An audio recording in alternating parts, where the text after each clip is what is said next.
ଶନିଦେବ କାହା ପାଇଁ କୃପା କରନ୍ତି ଆଉ କାହା ଜୀବନକୁ ଅଟକେଇ ଦିଅନ୍ତି। ଯଦି ଆପଣ ଦିନ ରାତି ପରିଶ୍ରମ କରୁଛନ୍ତି ତଥାପି ଆପଣଙ୍କ ଜୀବନ ଆଗକୁ ବଢୁନାହିଁ, ତେବେ ସମ୍ଭବତଃ ଶନିଦେବ ଆପଣଙ୍କୁ ଶିକ୍ଷା ଦଉଛନ୍ତି, ଶାସନ କରୁନାହାନ୍ତି। ଆଜି ଏଇ ଭିଡିଓକୁ ନା ଆପଣ ଶେଷ ପର୍ଯ୍ୟନ୍ତ ଦେଖନ୍ତୁ, କାହିଁକି?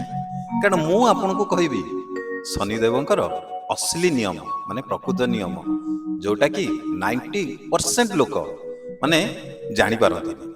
ମାନେ ଶନିଦେବଙ୍କ ନାଁ ଶୁଣିଲେ ସମସ୍ତେ ଡରି ଯାଆନ୍ତି, କିନ୍ତୁ ପ୍ରକୃତରେ ଶନିଦେବ ହଉଛନ୍ତି ନା, ମନେ ରଖନ୍ତୁ, ସବୁଠୁ ନ୍ୟାୟପ୍ରିୟ ଦେବତା।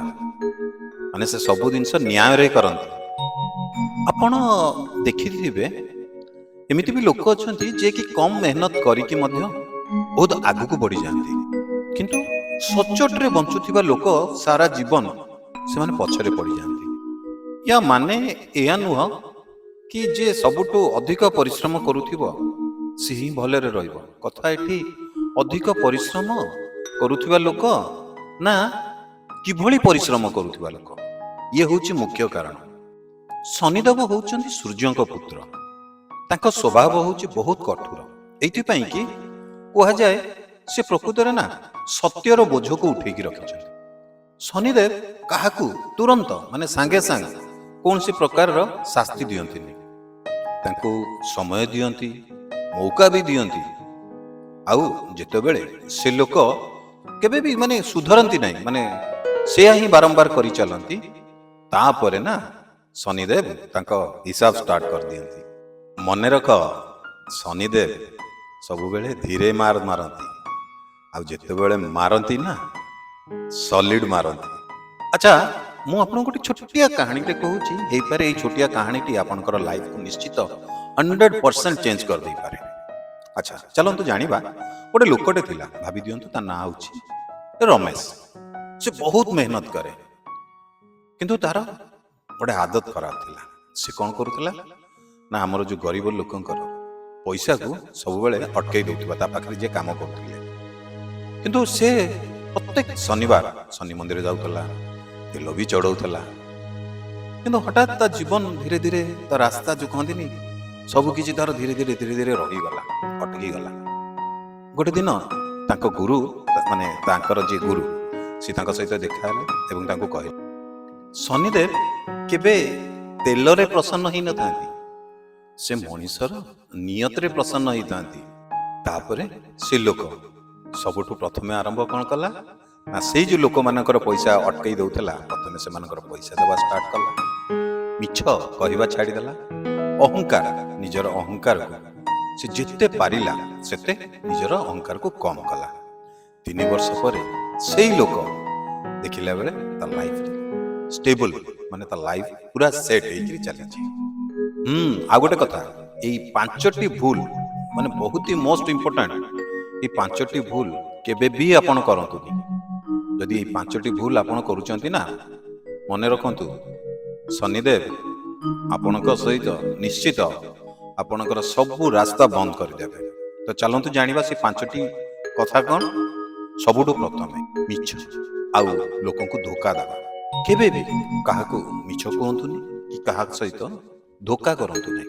ମନେ ରଖନ୍ତୁ। ଦ୍ୱିତୀୟ, ଗରିବ ଯୋଉମାନେ ମଜଦୁର ଲୋକ କାମ କରନ୍ତି ଏବଂ ନିଜର ମା ବାପାଙ୍କୁ କେବେ ବି ଅପମାନ କରନ୍ତୁ। ଯଦି କରୁଛନ୍ତି ନା ଆପଣ ଏହି 3 ଜଣକୁ, ତାହେଲେ ମନେ ରଖନ୍ତୁ ଶନିଦେବଙ୍କର କ୍ରୋଧର ଶିକାର ଆପଣ ନିଶ୍ଚିତ ହେଇଯିବେ। ଆଉ ନମ୍ବର 3 ହେଲା ଘମଣ୍ଡ। ଘମଣ୍ଡ ମାନେ ମୁଁ ସବୁ କିଛି, ମୁଁ ସବୁ ଜାଣିଛି, ମୁଁ ସବୁ ମାନେ ନିଜେ ଅହଂ ଯୋଉ ଭାବ, ସେଗୁଡାକ ଟିକେ ଦୂର ରଖ। ଏଥିରେ ଶନିଦେବ ବହୁତ କ୍ରୋଧ ହୁଅନ୍ତି। ଆଉ ନମ୍ବର 4, କେବେ ବି କାହାର ହକ୍, କାହାର ପରିଶ୍ରମର ଫଳ ଆପଣ କେବେ ମାରିବାକୁ ଚେଷ୍ଟା କରନ୍ତୁନି। ଏଥିରେ ମନେ ରଖନ୍ତୁ ଶନିଦେବ ଆପଣଙ୍କୁ ବହୁତ ଶାସ୍ତି ଦେବେ। ତେଣୁ ଏଗୁଡାକ, ଏଇ ଭୁଲ କେବେ କରନ୍ତୁନି। ଆଉ ନମ୍ବର 5, ଯଦି ଆପଣଙ୍କର ଜାଣୁ କିମ୍ବା ଅଜାଣତରେ ଯଦି କୌଣସି ଭୁଲ ହେଇଯାଉଛି ବି ଏବଂ ଆପଣ ଜାଣିଲେ ଆପଣ ଏ ଭୁଲଟି କରିଛନ୍ତି, ଏବଂ ଜାଣି ଶୁଣି ଯଦି ସେ ଭୁଲକୁ ଆପଣ ଯଦି ସୁଧାରିବାକୁ ଚେଷ୍ଟା ନ କରିକି ସେମ୍ ଭୁଲକୁ ଆପଣ ବାରମ୍ବାର କରିଚାଲିବେ ନା, ମନେ ରଖନ୍ତୁ ଆପଣଙ୍କୁ କେହି ବି ବଞ୍ଚେଇ ପାରିବେନି। ସେଥିରେ ଆପଣଙ୍କର ସାରା ଜୀବନ ବର୍ବାଦ କରିଦେବେ ଶନିଦେବ। ଆଚ୍ଛା, ବର୍ତ୍ତମାନ ଜାଣିବା ଶନିଦେବ କାହା ପ୍ରତି ମାନେ ତାଙ୍କର କୃପା ବର୍ଷେଇଥାନ୍ତି। ତ ଚାଲନ୍ତୁ ସେଇଟା ତ ବି ଜାଣିବା ନା। ଶନିଦେବ ସେଇ ଲୋକଙ୍କ ଉପରେ ତାଙ୍କ କୃପା ରହିଥାଏ ଯେଉଁମାନେ ଚୁପଚାପ ନିଜ କାମ କରିଚାଲନ୍ତି, ବହୁତ କମ କଥାବାର୍ତ୍ତା କରନ୍ତି, ଆଉ ସବୁବେଳେ ସଠିକ କାର୍ଯ୍ୟ କରନ୍ତି। ନିଜର ଦୁଃଖରେ ମଧ୍ୟ ସେ କେବେ ବି କୌଣସି ପ୍ରକାର ଭୁଲ ରାସ୍ତାକୁ ବାଛନ୍ତି ନାହିଁ। ଦେଖିଥିବେ ଆପଣ, ଗରିବ ଲୋକ ନା ସବୁବେଳେ ଶାନ୍ତ ରହିଥାନ୍ତି। ଦେଖି ମାର୍କ କରିଥିବେ, ଗରିବ ଲୋକ ସବୁବେଳେ ଶାନ୍ତ ଥିବେ, କିନ୍ତୁ ଧନୀ ଲୋକ ସବୁବେଳେ ଟେନସନରେ ରହୁଥିବେ। ଆଚ୍ଛା, ଗୋଟେ ସବୁଠୁ ସେଫ୍ ଆଉ ପାୱାରଫୁଲ ଉପାୟ, ଯଦି ପାରିବେ ଶନିବାର ଦିନ ଯଦି ଆପଣଙ୍କ ନଜରରେ କେହି ଭୋକିଲା ଲୋକ ଆପଣଙ୍କୁ ମିଳିବେ ନା, ତାଙ୍କୁ ଖାଇବାକୁ ଦିଅ।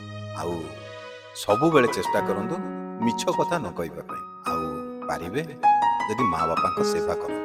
ଆଉ ଗୋଟେ ବଡ଼ କଥା, ସବୁବେଳେ ଗରିବ ଦୁଃଖୀ ରଙ୍କିଙ୍କର ସାହାଯ୍ୟ କରନ୍ତୁ। ଆଉ କେବେ ବି କୌଣସି ଗରିବ ଲୋକଙ୍କର ପଇସାକୁ ଖାଇବାକୁ ଚେଷ୍ଟା କରନ୍ତୁନି। ବାସ୍, ଯେବେ ବି ଶନିଦେବ ପାଖକୁ ଯାଉଛନ୍ତି କିମ୍ବା ମନରେ ମନରେ ଶନିଦେବଙ୍କୁ ଏତିକି ପ୍ରାର୍ଥନା କରନ୍ତୁ, ହେ ଶନିଦେବ, ମୋତେ ଆପଣ ସୁଧାରି ଦିଅନ୍ତୁ, ମୋତେ ସେଇ ସୁଧାରିବାର ମୋତେ ସେ ଶକ୍ତି ଦିଅନ୍ତୁ, ମୁଁ ଯେମିତି ଏସବୁ ଭୁଲ କେବେ ନ କରେ। ମନେ ରଖନ୍ତୁ, ଶନିଦେବ ଭଗବାନ କମ୍, ସେ ହେଉଛନ୍ତି ଜଜ୍ରୁ ବି ଅଧିକ। ସୁପ୍ରିମକୋର୍ଟ ଜଜ୍ ବି ତାଙ୍କ ଆଗରେ କିଛି ନୁହନ୍ତି। ଆଜି ଯଦି ଆପଣଙ୍କର ସମୟ ଭାବୁଛନ୍ତି କଠିନ ଅଛି ନା, ଏହା ମାନେ ଏହା ନୁହଁ କି ଭଗବାନ ଆପଣଙ୍କ ଉପରେ ରାଗି ଯାଇଛନ୍ତି। ଏହାର ମାନେ ଏହା ଯେ ଭଗବାନ ଆପଣଙ୍କୁ ତିଆରି କରୁଛନ୍ତି। ଯଦି এই ଭିଡିଓଟି ଆପଣ ମନକୁ ଛୁଇଁଥିବ, ଆଶା କରିବି ଚ୍ୟାନେଲଟିକୁ ନିଜର ଚ୍ୟାନେଲ ଭାବିକି ଲାଇକ୍, ସେୟାର, ସବସ୍କ୍ରାଇବ କରିବେ। ଆଉ ଯଦି ଫେସବୁକରେ ଦେଖୁଛନ୍ତି, ଆମ ପେଜକୁ ଫଲୋ କରି ଭଲ କମେଣ୍ଟ ଦେଖି ଭିଡିଓଟିକୁ ନିଶ୍ଚିତ ସେୟାର କରିବେ। ଶନିଦେବ ଆପଣ ସମସ୍ତଙ୍କୁ ଦେଖୁଛନ୍ତି, ଠିକ ସମୟରେ ଠିକ ଜାଗାରେ ଆପଣଙ୍କୁ ସବୁ କିଛି ନିଶ୍ଚିତ ଦେବେ। ଆମ ଚ୍ୟାନେଲକୁ ସବସ୍କ୍ରାଇବ କରିବାକୁ ଜମାରୁ ଭୁଲିବେନି। ଯଦି ଆପଣ এই ଭିଡିଓ ଫେସବୁକରେ ଦେଖୁଛନ୍ତି, ତାହେଲେ ଆମ এই ଫେସବୁକ ପେଜକୁ ଫଲୋ କରିବାକୁ ଜମାରୁ ଭୁଲିବେନି।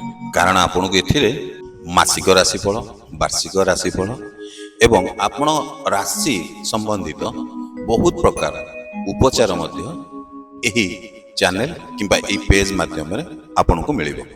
ତେଣୁ ଡେରି ନ କରି ଚ୍ୟାନେଲକୁ ଯଥାଶୀଘ୍ର ସବସ୍କ୍ରାଇବ କରନ୍ତୁ କିମ୍ବା ଫଲୋ କରନ୍ତୁ।